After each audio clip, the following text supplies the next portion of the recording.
So how did I eliminate the noise in my life to be more productive and get closer to my goal of creating YouTube videos consistently? Let's find out. One of my favorite bands is Switchfoot. The lyrics Jon Foreman writes come straight from his heart, and it usually resonates with me for some reason or another. One of their songs that stands out is called Adding to the Noise. The chorus goes like this. Adding to the noise, turn off this song.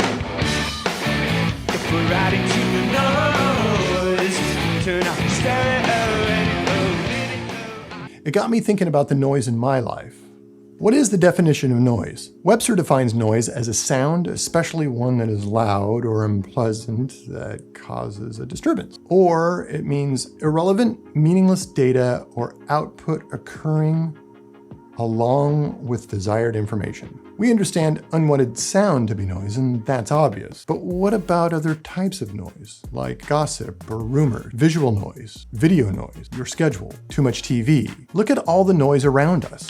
Rosie O'Donnell.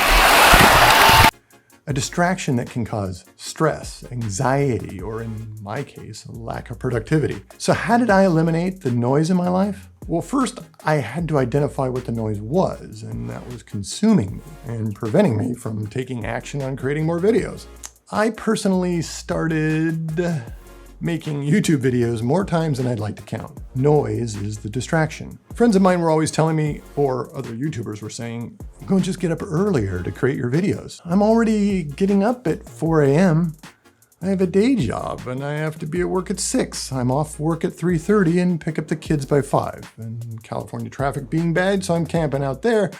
I work out and then I have to help make dinner, and then I hang with the kids a little bit and I get them to bed, and then of course there's a story in the middle there, and then I have to come downstairs and try to make something that's called a creative video. That doesn't usually work because my mind is usually fried because I'm tired of the day. I have a busy schedule.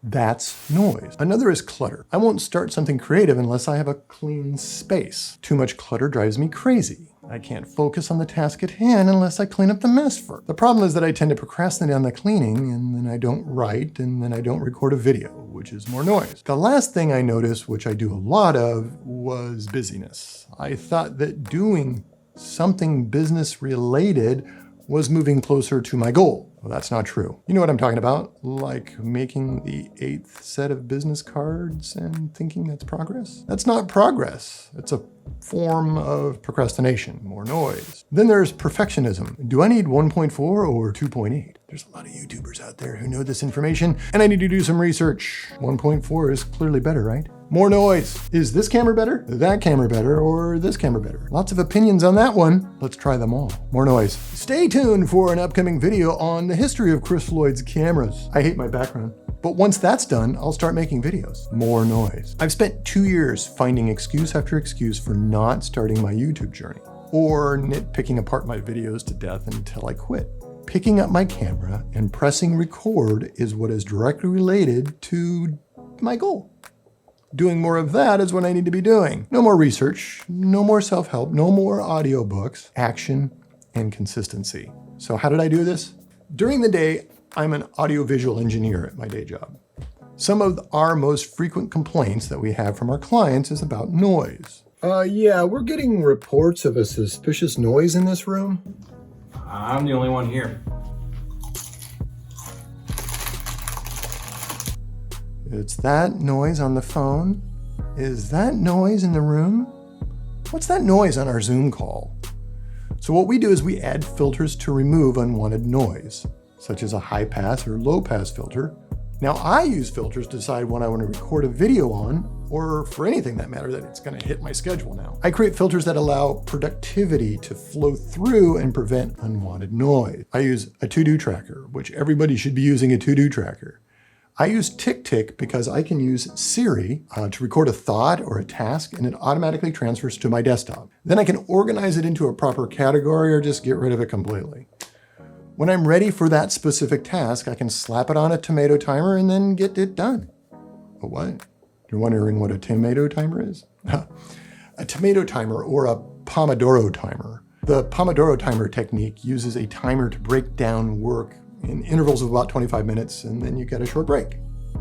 Each interval is known as a pomodoro, from the Italian word for tomato, after the tomato-shaped kitchen timer Francesco Cilu used when he was a student. Tick-tick with the Pomodoro timer has literally changed my life. So another way we eliminate noise in a conference room is prepare it before we use it for an audio call. We proactively add acoustic material to the walls and treat the area from excessive reverb and echo and things like that. Like the room treatment, I prepare for what needs to happen before I record. I need time to write, so I remind myself with a Pomodoro timer each and every day. I do research, not surfing, but do actual keyword research on the topic I wish to talk about. I clean every day before I go to bed, so my office is ready for the next day or the next writing session. Then I record when that script is done.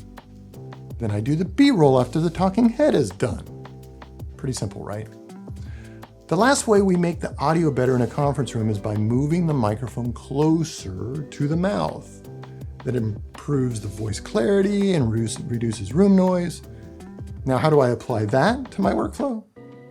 I now consistently think of ways to improve productivity by eliminating noise and other distractions.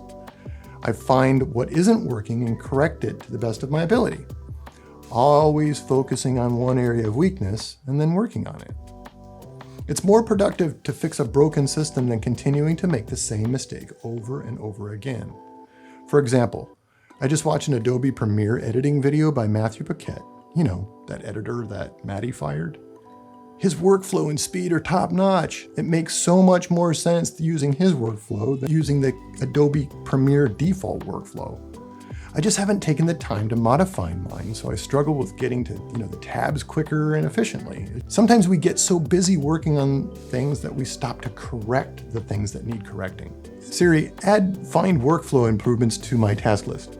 Done. I also get closer to what it is I want to do. I don't create videos for just the sake of creating videos. I create videos for a video log of my life progress and to provide value to you. I'll be diving more into this in other videos, so be sure to subscribe. I hope you've enjoyed this video on how I cleaned up the noise in my life so that I can be more productive and creating YouTube videos. Now there's no excuses, right? If you like this video, please click the like button. If you don't like it, please click it 3 times. And if you so choose, I'd appreciate the sub. We'll see you in the next one. Peace. A distraction that causes, that's a distraction. One of my favorite bands usually resonates with me. What is the definition of noise? Webster defines noise as a sound. Are we recording? But I wonder if I could turn off the fan. I don't know.